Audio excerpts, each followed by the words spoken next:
Starlink is Elon Musk's cash cow. It's his gold mine, diamond mine, and money machine. He created this money printer because he has one goal and one goal only. He has a singular goal. That is, you could say, his main focus, his sole mission, is to make Mars habitable. He has said that's how he decides what to spend time on. The reason SpaceX needs a cash cow is simple. Rockets are expensive, like $54,000 per kilo expensive, and that's not the rocket. That's just the cargo the entire rocket is built to carry. All 70 meters and 605 tons of rocket has the sole purpose of delivering that payload to space at a cost of $62 million for a new rocket.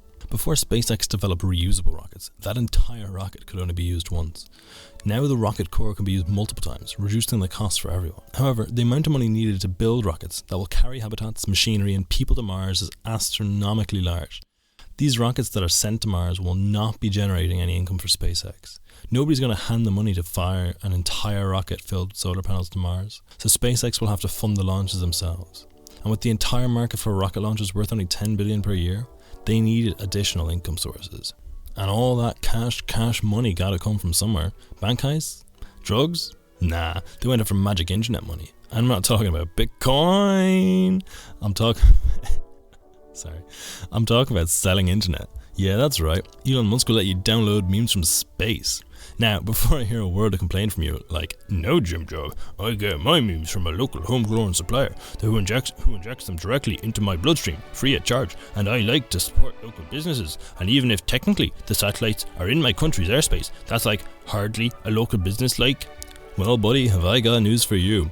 You aren't the being pimped out in this transaction. Who's the poor suckers gonna cough up the dollar bills, y'all? It's stock traders. Yeah, those money-hungry grubbers. In a world of high-frequency trading, a millisecond advantage over their competitor can enable them to make trades with information that is new, but in a market that is lagging a few seconds behind. Well, milliseconds, really. And this has happened before. In 2015, a new cross-Atlantic connection was opened at a cost of $300 million. How many milliseconds did it save? 2. It saved 2 milliseconds. Having access to a low latency connection practically gives you the ability to read the future. And now, since I'm the one writing this script and the one reading it right now, I can say this. Can you tell us more about these satellites that will be lower latency in an easy to understand way? Why, of course I can. Warning, oversimplified version. In fiber optic, property called refractive index slow light. Light is the signal. This make light slow. Now, in space, very little atom to slow light. Light go fast. To be precise, it goes C fast. On ground, no travel from A to B. Light travel from A to C, then B. Why? 'Cause pipes. Light need pipe to travel. Light go to data hungry hubs before go to you. In space, nope, no pipe. Light go from satellite to satellite in almost straight line, then you. Okay, enough or/explain like I'm 5, and back to the juicy meaty stuff. For a signal to travel from New York to London, where 2 of the biggest stock exchanges are located, at the moment it must travel at a minimum 5,200 kilometers via undersea cable. With simple calculations, we can calculate the minimum possible time it will take light to travel that distance. And the answer we get is 54 milliseconds for the shortest possible distance between London and New York. Cuts across Ireland, grumble, grumble, grumble, grumble. Now, using more math, we can calculate the time for SpaceX to 1. Beam the signal to a satellite in orbit. 2. Bounce the signal from satellite to satellite across the Atlantic. 3. Beam the signal down from space. And 4. Probably there's a bunch of latency stuff for the satellite to re-emit the signal from satellite to satellite, but I'm not bothered to do that.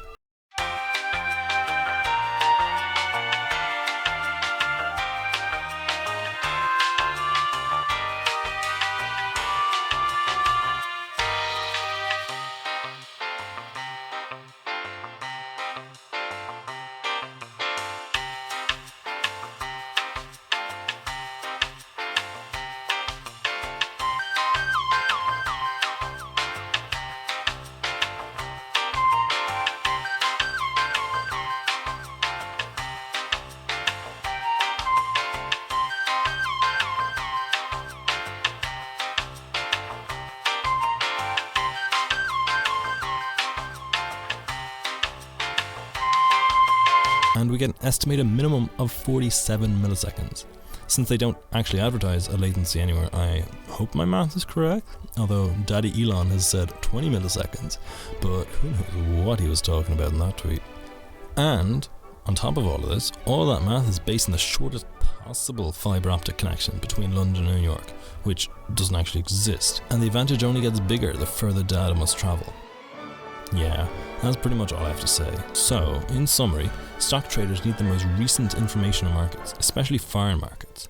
SpaceX plans to use satellites in space, like where else, to get them the information they need quicker than via fibre optic. This could potentially see an arms race style rush for all high frequency traders to be receiving internet from SpaceX, because if you don't want all your competitors to have better data than you do. Now, if someone were to be real sneaky wiki about this, they might see that SpaceX is actually perfectly set up for a tactic called relativistic arbitrage, which is basically where they set themselves up as the only ones with the fast connection, thus making their whole network a sort of man in the middle for stock trading. Companies have gotten away with worse. Cough. Facebook. Cough. SpaceX also say they'll use the satellites to supply internet to remote regions where optic fibre has not yet been laid, but that seems like more of a second objective for them. But then again, there are 3 billion people in the world without an internet connection, so that secondary objective could end up being more profitable. CAULIEMAC, Collimac.